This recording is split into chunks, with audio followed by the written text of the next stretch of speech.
let's talk a little bit about this last portion is remedies. So first and foremost, spotting and stopping your accidental diminishing tendency.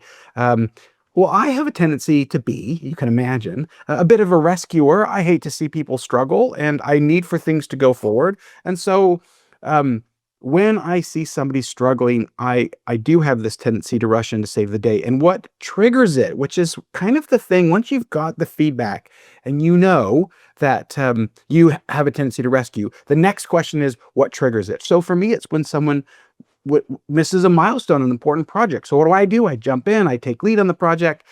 Things start moving to completion. That's important. I get what I want. This is the reason why I do this.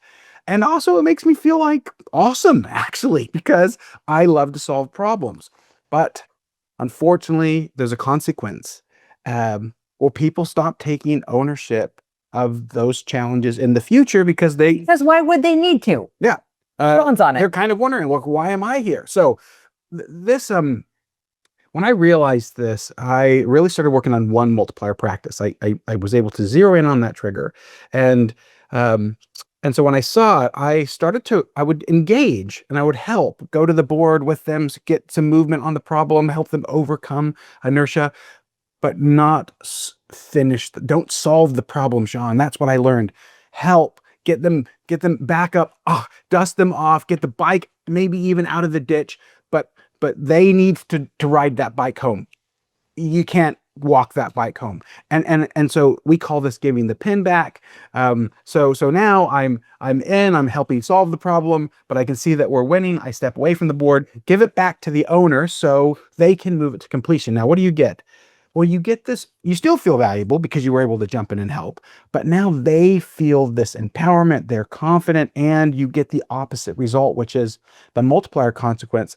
They grow, and also they can share their struggles with you because they're not worried that you're going to rip it out of their hands if they're wobbling a little bit. You know, I love your metaphor of ripping it out of their hands, because sometimes when we step in to help, it does feel like we're, ripping the pen out of people's hand. And for us, like this pen not this pen, but the concept of the pen represents ownership and power and authority. And so when we help, it's kind of like an aggressive help is like ripping the pen out of someone's, like, of course, messaging. I don't think you can do it.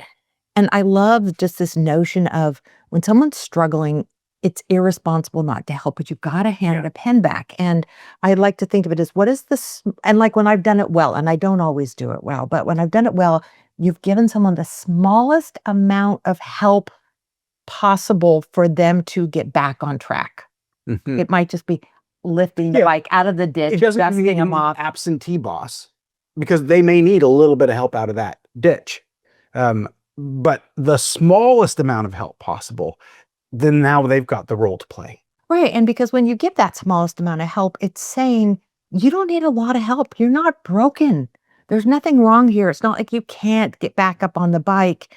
But I'm also here to help you. That small, tiny amount of help. So I think it's a wonderful, antidote to rescuing. What is the smallest amount of help that will help someone be able to take it back themselves? So we have a few of these that we've collected, and you'll see this in multipliers in the accidental diminisher chapter. And so what we've done is we've collected, this table that gives you this panoramic view. We'll send this out post-show for everyone that's attended today. You've got your intention, your outcomes, some simple workarounds that we've found to be super useful. Any that we haven't talked about, Liz, that you think are just worth mentioning? Yeah, this is in the book. It's on page 208 and 209. And I know that because it's probably the most important 2 pages of the book. And when we did the first print run of the second edition of the book, it was printed wrong. There were 2.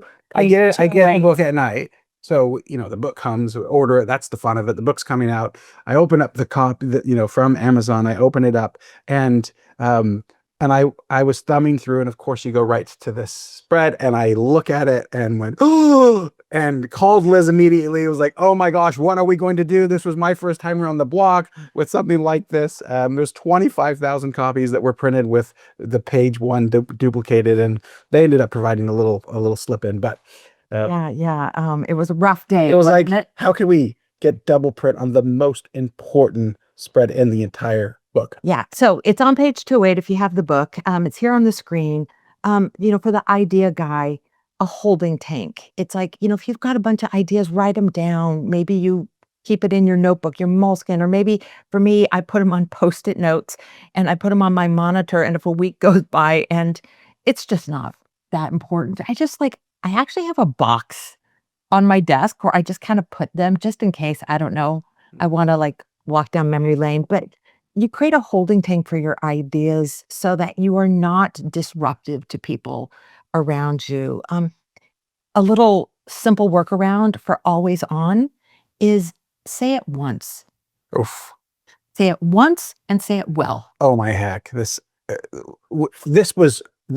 took me time, but what it did was it just helped me hear myself. I started to notice when I said it the second and the third, and then with shame the fourth time. I mean, I just really had to work on this, and so I found this one to be very, very useful, saying it once. And I'll just jump ahead one. Here's another one that's been super useful for me, which is I tend to be a pace setter when the situation is when I'm solving a really complicated problem and I know that we haven't done it before as a team. And I'll go into this kind of a cave mode where I'll go research how do we solve that problem, and I oftentimes won't tell the team what I'm doing, and so then I reemerge with all of this thinking and this research, and they're like, well, you've been working on this for 2 months, like you didn't involve us in any of this, and 2 months.